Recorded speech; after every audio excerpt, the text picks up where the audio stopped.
Thank you, Jenny. Thank you very much. Hasn't this been a great week? And it's such a pleasure to be together with trace evidence examiners, as many as you are, and because we all thought that you were all going away, but we're glad that we're together. It's been great. Jenny asked me to talk about 3 topics, so I'm gonna. The first is the DNA effect on hair and trace evidence in general. The second topic is some discussion about the National Academy's Committee on Identifying the Needs of the Forensic Sciences Community. This is a committee that's been established and that operates out of the National Academy of Sciences. That's, we'll talk about what they're doing. The third topic is defending trace evidence against criticisms by our friend, Professor Michael J. Sachs. I hope this to be kind of a pep talk, although we're going to start out with a little gloom, but I intend it to be a pep talk and try to stimulate some efforts, and because we're really talking about defending ourselves here. First, about the DNA effect. This is really all about DNA. We talked about that a lot this week. And DNA has raised some doubts about trace evidence because, unlike DNA, trace evidence associations are often equivocal. Trace evidence is often unique to a particular case and therefore not truly and really validated. And trace evidence does not use probability and statistics very often. It gets worse in my mind, though, and as all of you know.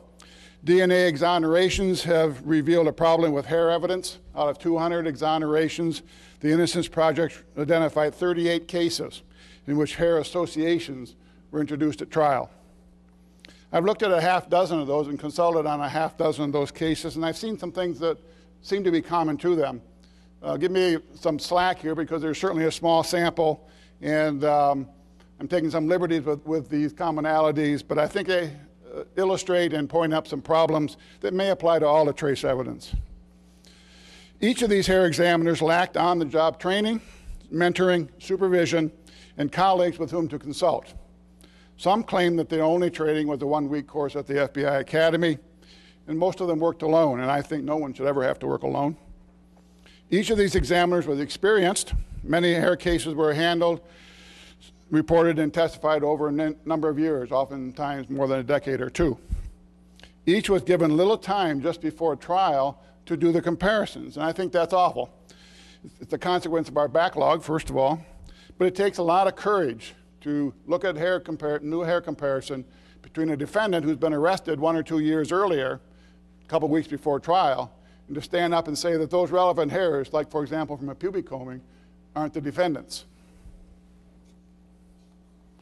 Each of these examiners knew that the questioned and known hairs differed, either in their notes or because one of their colleagues had already said that these hairs don't match. Each was in disagreement with a defense expert, but we know defense experts are just hired guns and nobody listened to us anyway. Each ignored the alibi samples, either didn't eliminate other defendants, other suspects, or even the victim. And in fact, one of the cases reported that the hair examiner eliminated a clear suspect in the hallway before testifying, I guess holding him up to the light.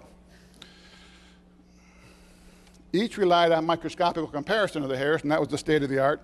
In each case, the hairs did not match. They were re-examined and found that they indeed did not match and should never have been used as evidence against the defendants. And finally, each was a hero in the eyes of the prosecutor. These were some of the favorite witnesses of these prosecutors. So what do we hear now? First of all, we hear that hair is discredited. I just heard that just the other day on an old case. They said, well, we're not going to use the hair, it's discredited. And we certainly can't deny that our critics have some legs to stand on. On the other hand, though, it's very important. What I don't want to hear is that trace evidence has been discredited. And I think we hear that already because of the hairs and other things maybe. Hair evidence does not represent all of trace evidence, as you know.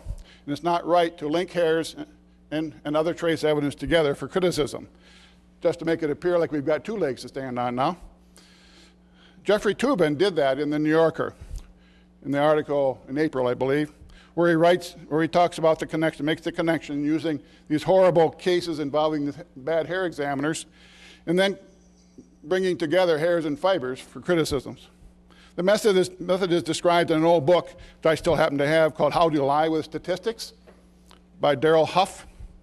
If If you can't prove what you want to prove, demonstrate something else and pretend they are the same.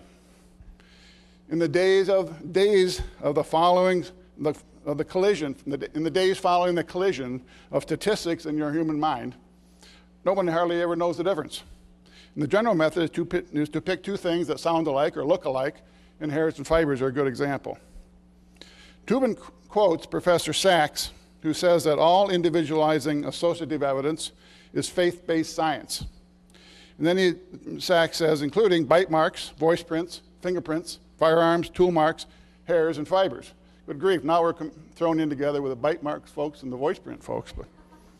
But I think not everybody's playing fair in the sandbox. Speaking of sandboxes, there's another sandbox to watch, and that's at the National Academy of Sciences. There's a committee there that's studying what we do, criticizing what we do, with the intention, I think, of helping us, but they're working, and out of the blue, I was asked to make a presentation to that committee a few months ago.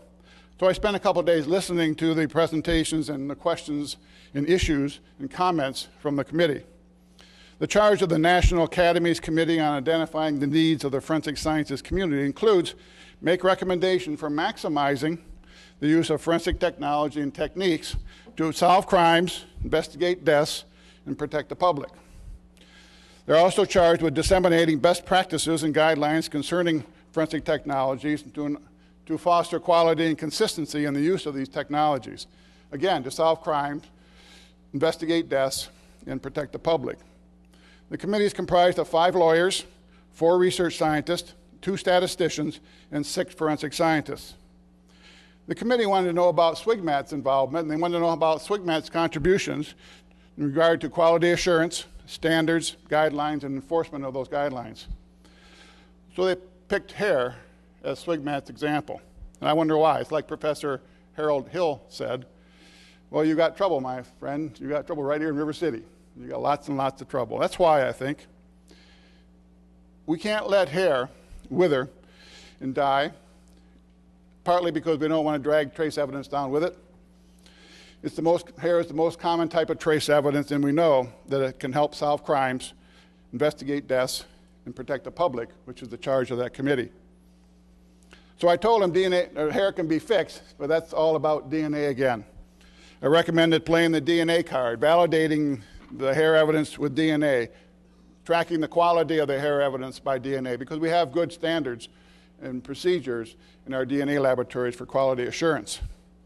We've been looking for half a century for a better way and a supplemental way to do hair comparisons in addition to the microscopic comparison. We went through neutron activation analysis, ABO typing of hairs, bar bodies and Y chromosomes in the root sheaths, and PGM and EAP in the root sheaths. Maybe we found it now. Hopefully DNA, both nuclear and mitochondrial DNA, will remain a way to validate our hair comparisons. The consensus today is that probative hair comparisons require both a microscopical analysis plus DNA analysis. Amy Michaud presented the right arguments regarding the necessity of doing the microscopical comparison at the Academy meeting maybe a year ago, and also I think at ASCLD meeting. And Will Randall, in the MAFS newsletter, said it perfectly, and I'll quote, "As a hair examiner, I truly appreciate the DNA analysis subsequent to microscopical hair comparison.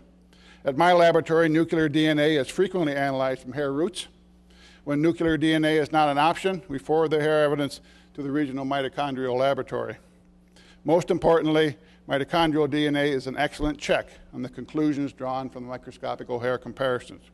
It might turn out that the hair supposedly linking a suspect to a crime came from somebody else, and as Will put it, information you certainly do not want to be without." Another young hair examiner from the Midwest told me one day that he searches for hairs, does hair comparisons on cases nearly every day, all day long. But he says they never go anywhere. He says they never go anywhere because they need DNA, and the prosecutor never wants to pay for the DNA analysis. Why does the prosecutor have to pay for DNA analysis? It's so important that it should be free as it is in these regional laboratories, but should be readily available, allow more hairs to go to mitochondrial DNA. Every hair that you find of interest should be able to go there so you can check your analysis, and maybe check it in a timely way so you can go back and do additional searches, additional comparisons as necessary.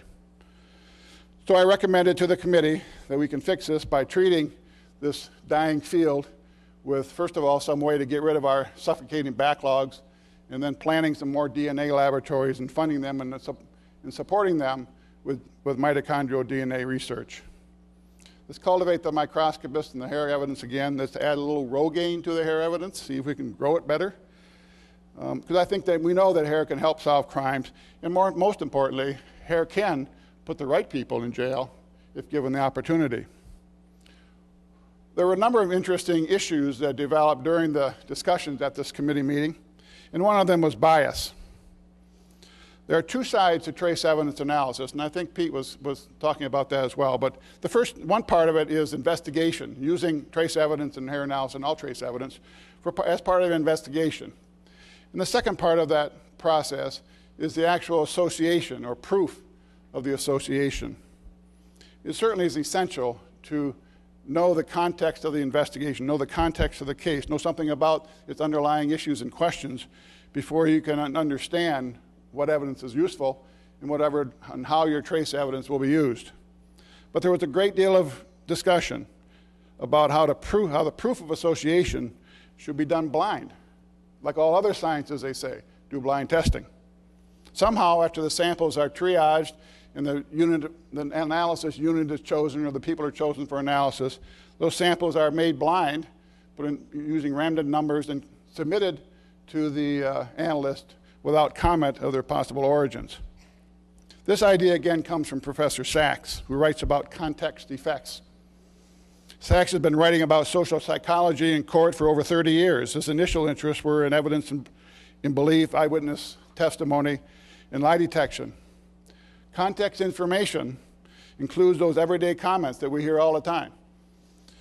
The girl picked him out of a lineup, or this guy flunked a polygraph, or I think I got a good match here, will you confirm it for me?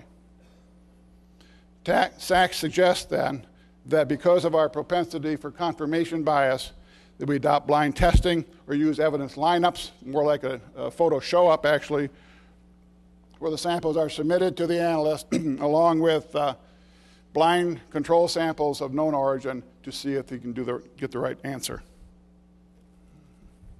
Nevertheless, I'm heartened by the committee's charge.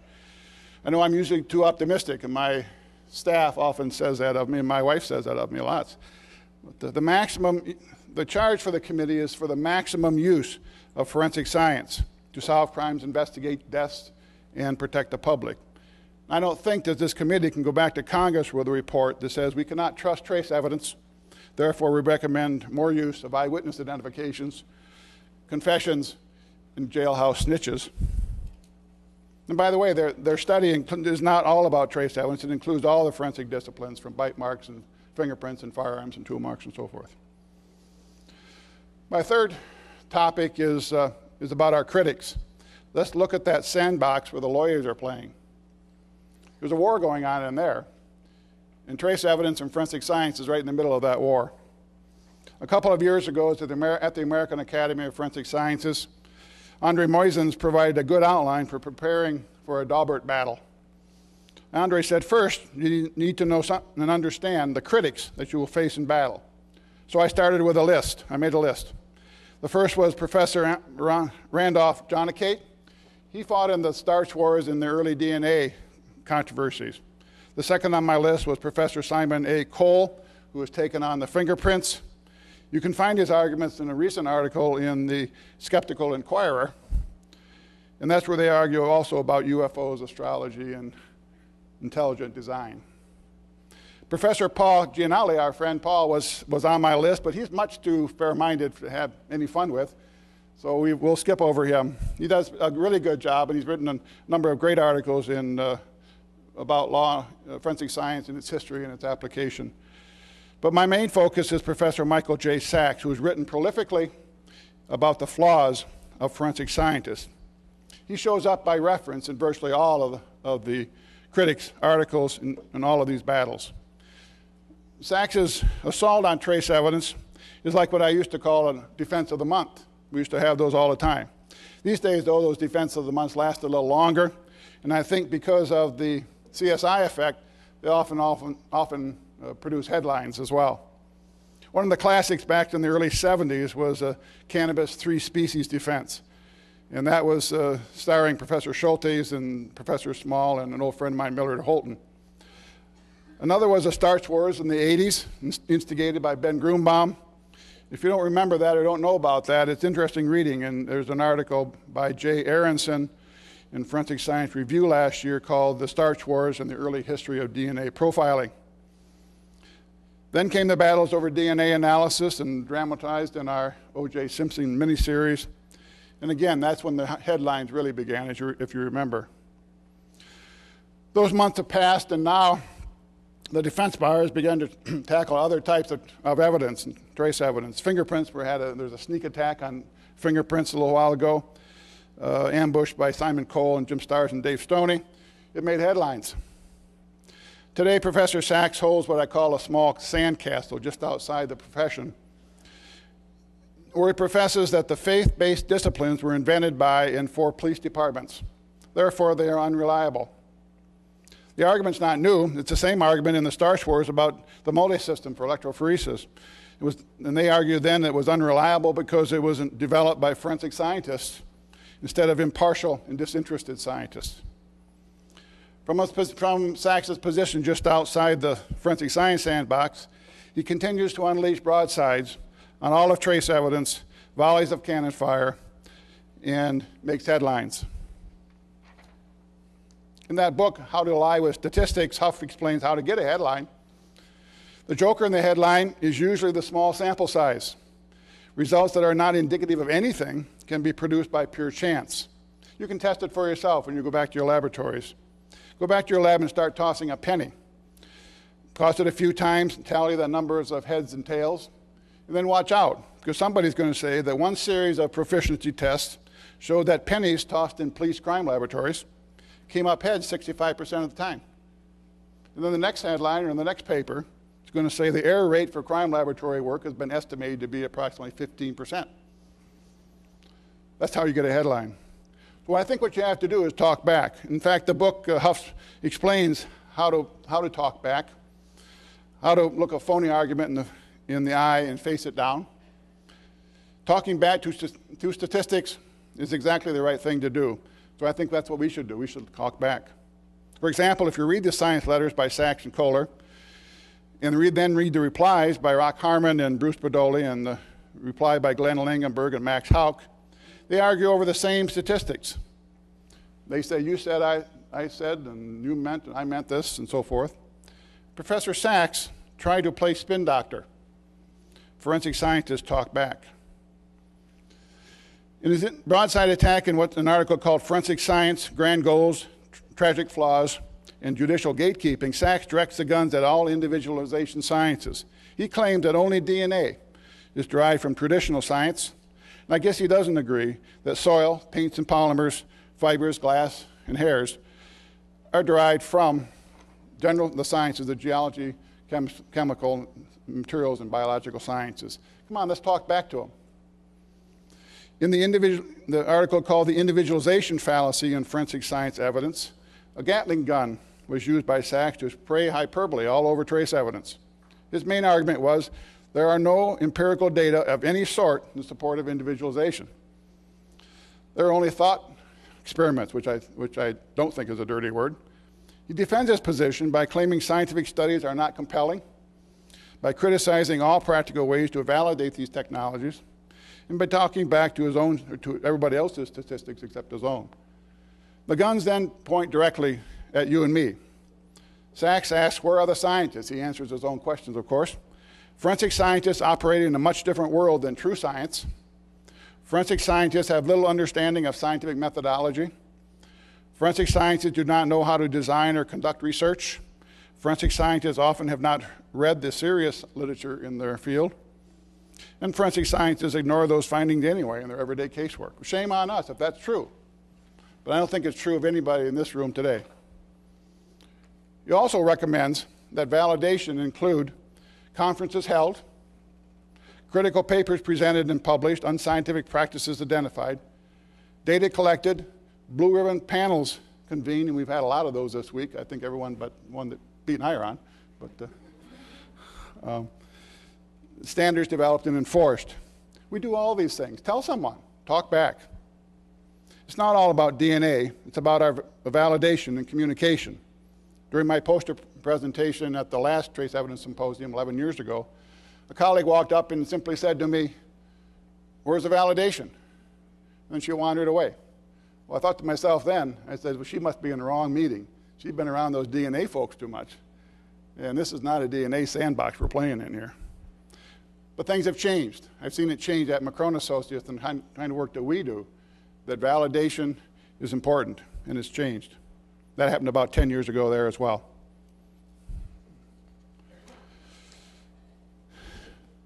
There remains a question how we handle the exotic evidence, and I don't have an answer for that, but what do we do about those types of evidence that we see in trace evidence that we don't have current SOPs for and validations done?